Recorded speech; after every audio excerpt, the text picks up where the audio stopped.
Երբեք չեք իմանա ինչ է ձեզ սպասվում։ Հետևաբար այս վիդեոն կարող է շատ ավելի օգտակար լինել ձեզ համար, քան դուք կարծում եք։ Այսօր ես կպատմեմ, թե ինչ կսպասվի ձեզ, եթե հայտնվեք գերմանական բանտում, կտեսնեք բացառիկ կադրեր պատժախցիկից եւ կիմանաք կան արդյոք բանտային, այսպես կոչված պանյատներ գերմանական բանտերում։ Ձեզ հետ ձեր սիրելի Ֆրաու Լալայանն է եւ բարի գալուստ գերմանական բանտ։ Ասեմ, որ ես Գերմանիայում չունեմ քրեական անցյալ կամ քրեական ներկա, չունեի նաև նման փորձ Հայաստանում, եւ իմ այս տեսանյութը հիմնված է լինելու երկարատև հետազոտության, տվյալների հավաքման եւ թեմատիկ դոկումենտալ ֆիլմերի հիման վրա։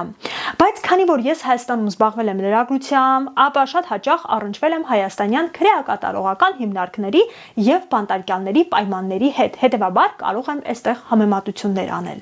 Եվ այսպես սկզբից ստատիստիկա։ Գերմանիայում այսօր մոտավորապես 45,000-ից 50,000 մարդ գտնվում է բանտերում։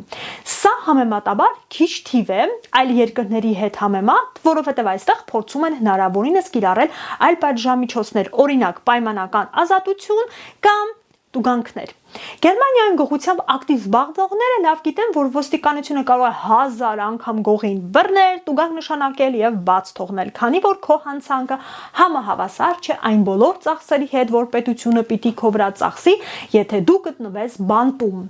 Ավելի հեշտ է քեզնից պարզապես գումար գանձել։ Ստեղ Գերմանիան առաջնորդվում է նպատակահարմարությամբ եւ անիմաստ գումար, դատական process եւ ժամանակ չի վատնում Ռոսմանից դուխի գողացողի վրա։ Հետաքրքրական է այստեղ նշել, որ բանտում գտնվողների մեծ մասը տղամարդիկ են, 90-ից 95%, իսկ կանանց ու անչափահասների համար կան առանձին հաստատություններ եւ նրանց թիվը շատ քիչ է կազմում։ Իսկ հիմա խոսենք պատժի եւ սահմանների մասին։ Գերմանիայում մահապատիժ չկա, այն ամբողջությամբ արգելված է օրենքով։ Եթե մարդը դատապարտվում է ազատազրկման, ապա պատիժը կարող է լինել նվազագույնը 1 ամիս, առավելագույնը 15 տարի, կամ էլ պարզապես ցմահ ազատազրկում։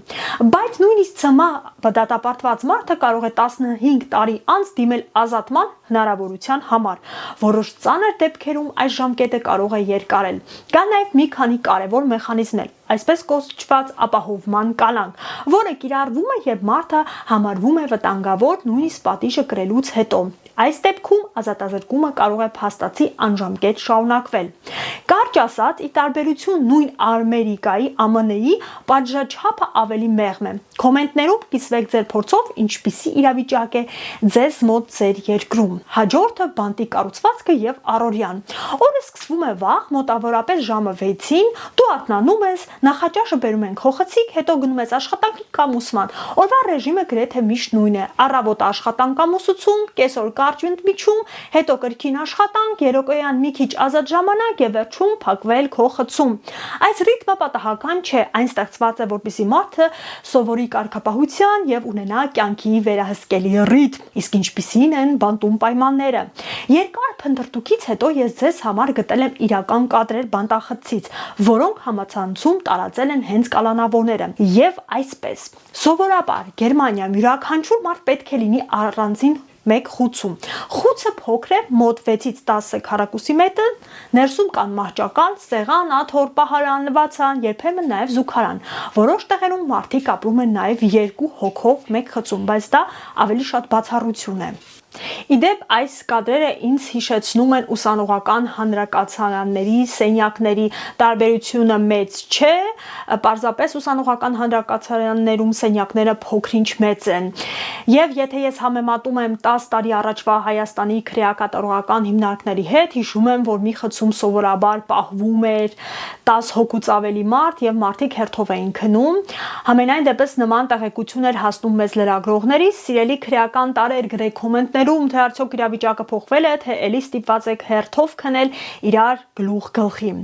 Համացանցում գտել եմ նաև, թե ինչ սնունդ են տալիս կալանավորներին։ Տեսեք այս վիդեոյում այս ջահելը մանրամասն պատմում է եւ ցույց է տալիս, թե ոնց են իրեն մեկ օրվա ընթացքում կերակրում։ Ասեմ, որ ուտելիքը շատ ավելի լավ տեսք ունի եւ բազմազան է, քան օրինակ գերմանական հիվանդանոցներում։ Իսկ ինչ է ձեզ թույլատրվում։ Անձնական հագուստ, իդեպ Հայաստանում կարծեմ կա ինչ-որ գորշ գույնի համազգեստ եւ դու իրավունք չունես քո շորերը հագնել։ Կարող եք ունենալ գրքեր, նամակներ, անձնական լուսանկարներ, հեռուստացույց, հաճախ սեփական միջոցներով գնված, ռադիո, ինչպիսի ճոխություն։ Ինձ թվում է Հայաստանում նման պայմաններ լինեին, մերոնք դուրս էլ չէին գա։ Բայց խիստ արգելված են հեռախոսներ, ինտերնետային սարքեր, պլյան եւ հարակից բաներ, վտանգավոր առարկաներ։ Բանտի աշխատողները պարբերաբար զննում են ձեր իրերը եւ սենյակները, եթե ինչ-որ անթույլատրելի բան են գտնում, վերցնում են եւ անում նկատողություն։ Իսկ ինչպիսին են բարքերը բանտում։ Բանտը փակ համակարգ է բնականաբար, իսկ որտեղ մարդիկ փակված են, այնտեղ էլ առաջանում է լարվածություն, մասնավորապես երբ հավաքված են ոչ թե ջութակահարներ, այլ բավականին սպეციფიկ կոնտինգենտ։ Հասկանում եք ինչ նկատի ունեմ։ Այո, բնականաբար լինում են կռիվներ, հոգեբանական ճնշում, լինում են նաև կոնֆլիկտներ կամ բռնություն։ Բայց այստեղ կա մի կարևոր տարբերություն։ Գերմանիայում բանտերը խիստ վերահսկվում են եւ նման դեպքերը փորձում են արագ վերահսկել։ Այսինքն բանտի աշխատողները ինչ որ գաղտնի խաղերի մեջ չեն բանտարկյալների հետ։ Ստեղ շատ խիստ են եւ կարող է նման համագործակցությունը սկանդալի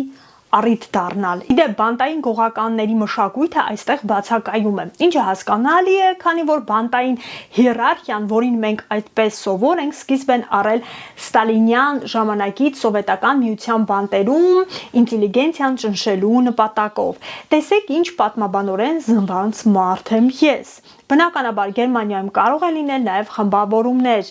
արաբները արաբների հետ, ալբանացիները իրար հետ, ռուսները իրար, բայց ի շնորհիվ որ ամեն մարդ իր խուցը ունի եւ վերահսկողությունը խիստ է սահմանված, այն որ դուք բռնության կենթարկվեք, եթե դուք օրինակ գեյ եք, ցկտում է զրոյին։ Սելի գեյեր կարող եք հանգիստ նստել գերմանական բանտերում։ Հասկացանք, նստեցիք, բա հետո։ Այս դեպքում գերմանական բանտերում